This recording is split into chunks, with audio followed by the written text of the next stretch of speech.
Chapter 25. Back to Chile. December 1969. It was in those days when I received that letter from the Immigration Service ordering me to return to Chile to get my green card. U.S. law had this condition for Latin American citizens who had to do this procedure in their country of origin. For this reason, we prepared our return for the first days of December so that we could spend Christmas with our family. When we boarded and the plane took altitude, leaving behind the edge of the beaches, I felt a certain melancholy. I remembered my arrival, anxious to turn my life around, and that turnaround took place in just 11 months. After almost 10 hours of flying, we landed at the Pudahuel airport, where our parents were waiting for us. Rosalinda was beaming at my return, hugged me, and kissed Jim. I greeted his parents, and as we loaded our luggage, I suggested to my husband that he go with his family for the night to share more intimately, as I would do the same with mine. When we arrived at home, my mom had prepared my bedroom by clearing out the closet for us to set up our belongings and make ourselves comfortable. Now I am alone in this house. Your brothers are gone, and the gentleman only comes to visit some days for tea and to hear from you. Sometimes he waters the garden and sits in his chair to read under the orange tree. He stays for a couple of hours and then goes to the guest house. You can occupy as many spaces as you wish. I go on working as usual, so I can spend my solitude more easily, she concluded with a certain bitterness. I hugged her and answered, "When Matt is born, you'll help me and you'll have a good time." Her face lit up and he answered, "I hope so." Good night, daughter. It's already late. On Christmas Eve, my mother-in-law prepared a delicious dinner and invited us all, an occasion that served to establish a good relationship between both families that lasted forever. The most curious thing about the night was to discover that our mothers knew each other from before, since they had been colleagues in the Red Cross. So since that we got married, they frequented each other more and became great friends. At the beginning of January, for vacation, Jim took me to the countryside to his grandfather's land in the community of Cherquenco. Although it was a picturesque place to me, accustomed to urban life and months away from giving birth, it seemed boring and dangerous. In fact, at that time, in 1970, the conflicts in Araucanía were intensifying, mainly in the surrounding area. The 2 months I spent there were very long. When the rainy and cold autumn days began, my pregnancy was about to end, forcing us to return to the central zone to move back to my mother's house, who was impatiently waiting for me. One frosty July morning, Matt came into the world, just as I had visualized him all the time I was carrying him, beautiful and healthy as I promised his father, becoming the cherub of both families for being the firstborn. Rosalinda would come home early from work to cradle him in her arms and spoil him. In the spring, when he was 3 months old and the days were warm, Tom would come to visit us and I would lend him for a walk around the neighborhood, where he would proudly show him off to the friends at the bakery, greengrocers, and other stores. One morning, he had the scare of his life. He left the stroller on the sidewalk and went into the liquor store for a second to cool his throat.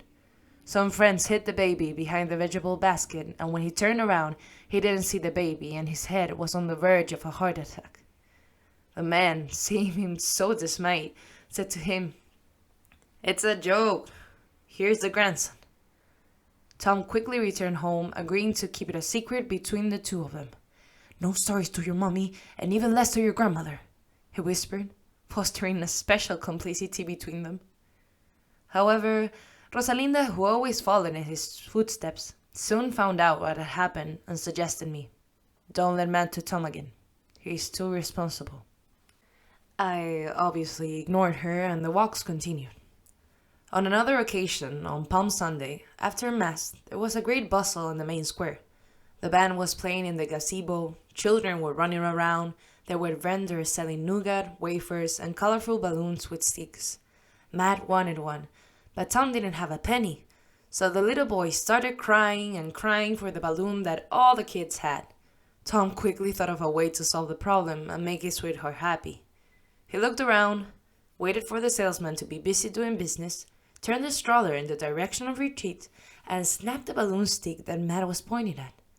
The little boy immediately stopped crying when Grandpa put the balloon in his little hand. They both smiled and ran away, arriving home happily. As usual, there was one of Rosalinda's spies watching Tom and his move, which was told in color at the minute. The miscreant was not unscathed. Once again Grandpa was in disgrace, but he, who was full of sympathy, only said, "It's a small thing. Next Sunday we will go to the cellar to cancel the balloon and the matter will be solved." For almost 2 years, the two shared daily mornings until the birth of little Hazel in August 1971. Those were times of change in the country due to the socialist government of Allende, shortages, strikes, and insecurity. It was at that time that Jim's family also left Chile to settle in the sugar mill in Puerto Rico.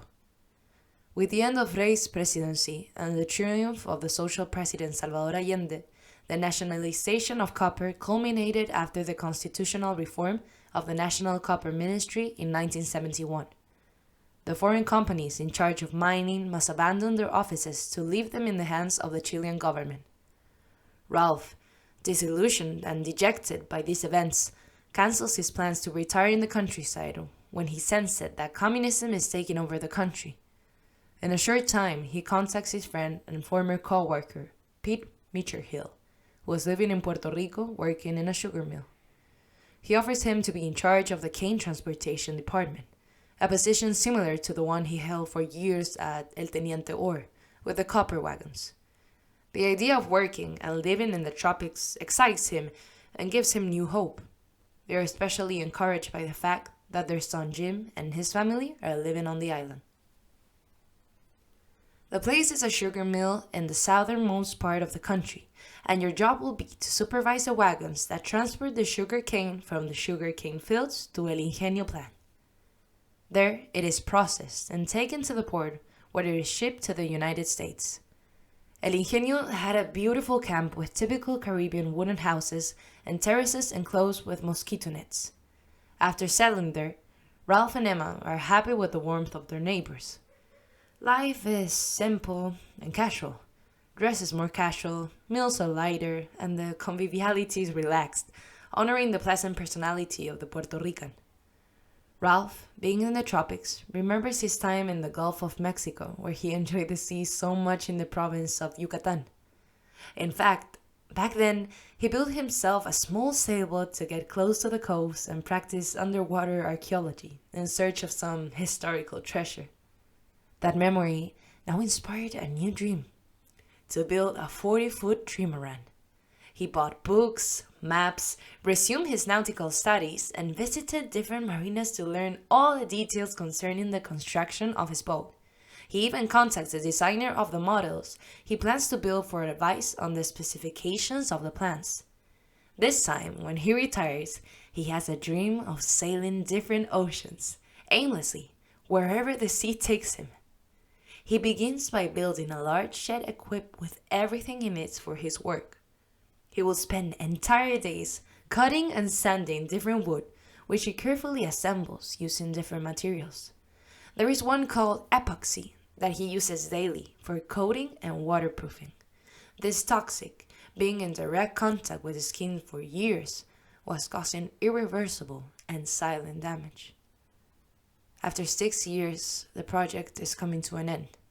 He can already visualize his boat floating in the sea. Chapter 26. Back to La Isla. After 2 years in Chile, during which time my 2 children were born and duly registered at the U.S. Consulate, the day came when my green card was ready and we could return to the United States. So we prepared our return to the island, where we would establish our permanent residence. It was September 1970 when we arrived in San Juan, where Bernardo and his new wife, Carmen, were waiting for us. She was a charming girl who, from the first day, became my friend and confidant.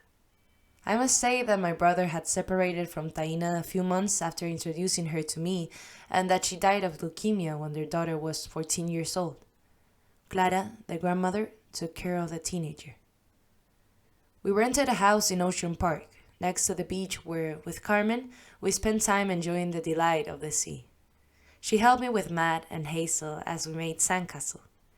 With the idea of contributing to the household expenses without going out, I came up with the idea of a business together. I told her about the millefeuille cake, which was unknown in Puerto Rico. This is how we became partners in this venture, introducing the product in more than 50 restaurants and delicatessens in the county area, until my children were old enough to go to school. Then, exhausted from baking cakes, I started working as an assistant and receptionist in my brother Bernardo's air conditioning business from 8 to 5 p.m. For her part, Carmen became a triple mom.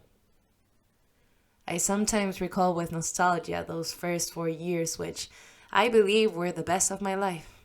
I enjoyed my offspring. Jim was a good husband, loving and cooperative with the children and the house chores. Some weekends we would visit his parents outside of San Juan, where we would spend a day in the country, and the boys would help their grandpa Ralph in the construction of the trimaran, his dream in those days. My mother-in-law would welcome us with delicious dishes, and we would return home laden with gifts. Our life was simple, without debts or complications. At least, that's how I remember those years. By 1975, Jim got a job with an airline where he was soon promoted to Vice President of the Caribbean, giving him great travel benefits. It was a privilege to embark overnight in first class to anywhere in the world, staying in the well-known hotel chains at zero cost. Thanks to my mother helping me with the children, I had the opportunity to visit the places I only knew as a child from my father's stories. The children were growing up, and Rosalinda would visit me for long periods of time to assist me in their care and supervision while I was working.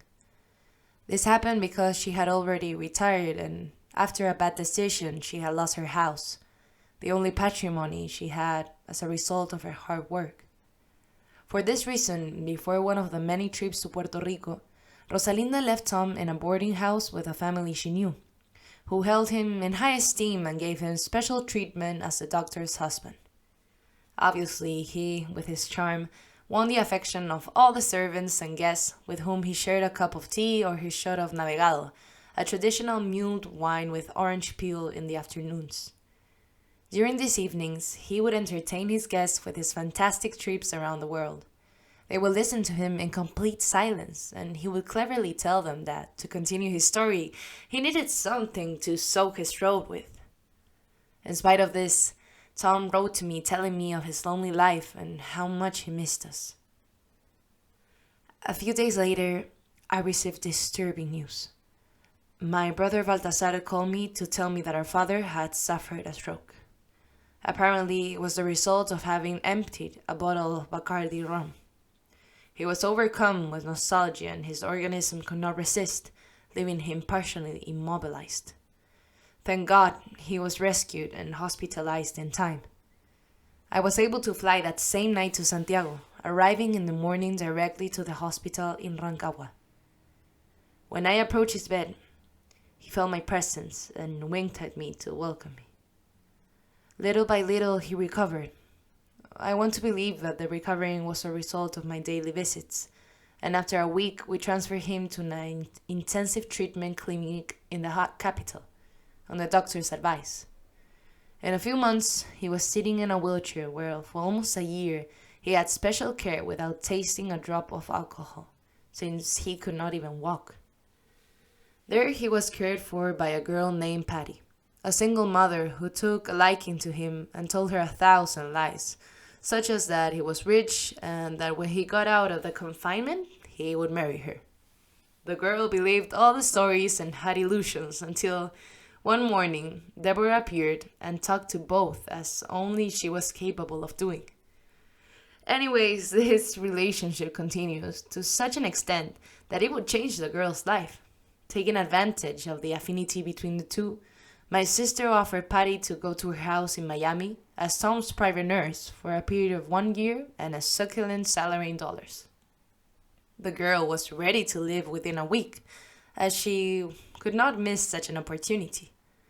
So it was that Tom traveled with his nurse, like a great gentleman, to the United States. My sister settled him in their house with all the necessities covered. However, there was a catch. Tom didn't want that life. He didn't like the view of the lake at all, nor the painstaking and punctual care he received. It all became a tedious bore because he had nothing to talk to Patty or anyone else. After 2 months, he called me in Puerto Rico, asking me to intercede with Deborah to return to Chile. Of course, I answered. When do you want to come back? As soon as possible, he begged. Don't worry, I will arrange for you to come back, I promised. But along with her call, I received a call from Patty begging me that she did not want to return to Chile as Tom's nurse and wanted to stay in the United States to fulfill her American dream. I told her not to worry and assured her that I would take care of everything. That was how Tom helped change the life of this girl over the years, became an American, marrying and taking with her a son she had left behind. Tom did not return to his pension, but to the house of my cousin Gabby, who took care of him for years, and there he was visited on some occasions by Rosalinda and his friend Willie with his wife Isabel, who brought him his favorite novels and spent the day reminiscing about their youth, when they were both champions in everything. Sand Fortress, July 1977, Midsummer, San Juan, Puerto Rico. Since we live just steps from the beach, we walk daily to Ocean Park, where there is a small pool surrounded by reefs and coral. It's a perfect place for the kids to enjoy safely. As soon as Matt touches the sand, he puts on his flip-flops, snorkel mask, and runs to dive into his crystal clear and refreshing pool saturated with multicolored fish. He's obsessed with catching one.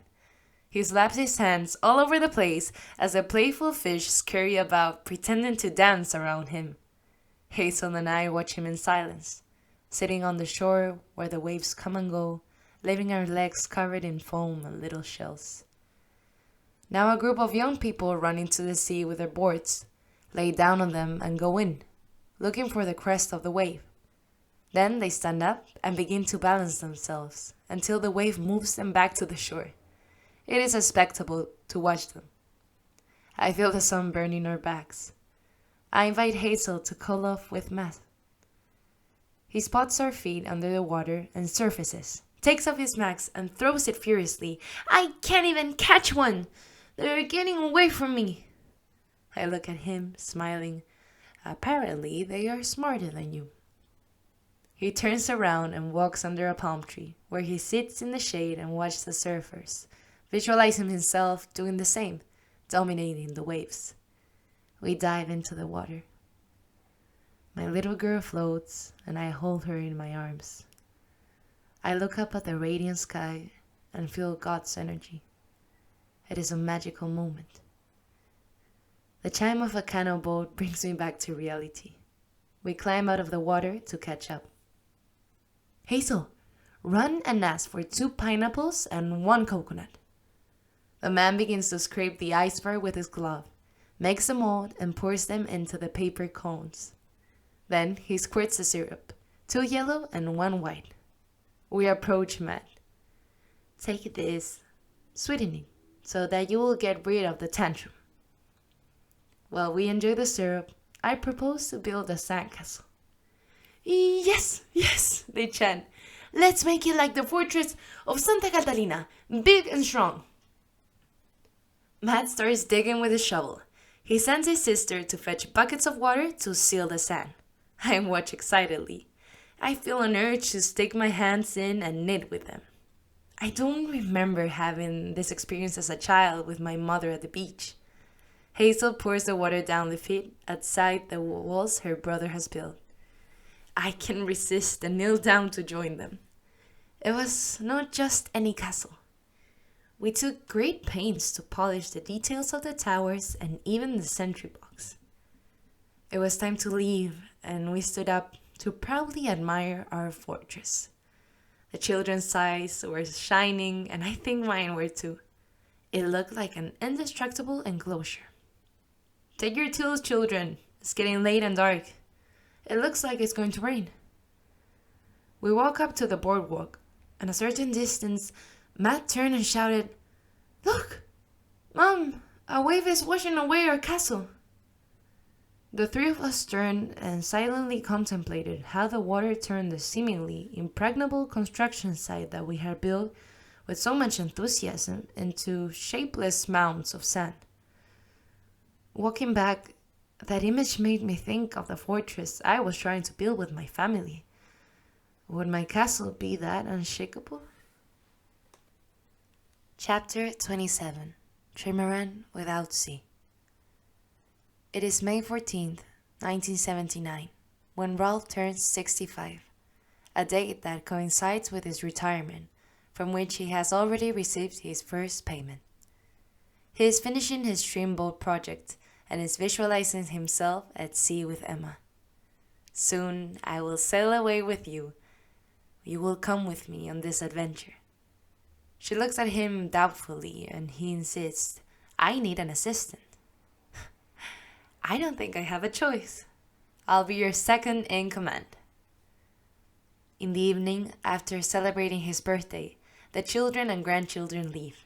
Ralph feels tired and his stomach hurts. Emma suggests that he goes to the doctor for a checkup, as he has been suffering from the pain for several months. After tests and x-rays, he is given the sad news. He has advanced bladder cancer. He immediately moves with Emma and Jim to New York, where there is one of the best hospitals in the country to treat this disease. There he is treated in a special program that also receives the Shah of Iran, who suffers from the same disease. The doctors and staff do their utmost to help the patients recover. They try everything, including experimental techniques, but nothing works. After months of hospitalization with no progress, the doctors advise him to return home. They immediately set out for San Juan, and upon arriving at the sugar mill, the smell of sugar cane and molasses made him feel at home. Ralph spends the next days relaxing in a hammock under the shade of the red flamboyant trees that decorate his garden. It is Thanksgiving Eve, and it seems that it will be his last with his family, as the cancer is rapidly consuming him. Although Emma takes care of him, he looks increasingly emaciated. The next morning, she gets up very early, stuffs the turkey with celery, nuts, apples, lots of butter, seasonings, and herbs, and bakes it slowly for 4 hours so that it will be ready when the family arrives. She arranges the table with a macrame tablecloth, sets out her blue English-style china, uses a silver cutlery, a gift from her mother-in-law, and brings out glasses for the cider. The buffet is filled with cinnamon rolls, pumpkin pie, cranberry, and apple saucepans. The dining room is illuminated by the large Tiffany chandelier hanging over the table that Ralph inherited from his parents. The smells of turkey, cinnamon, and flowers relax the atmosphere.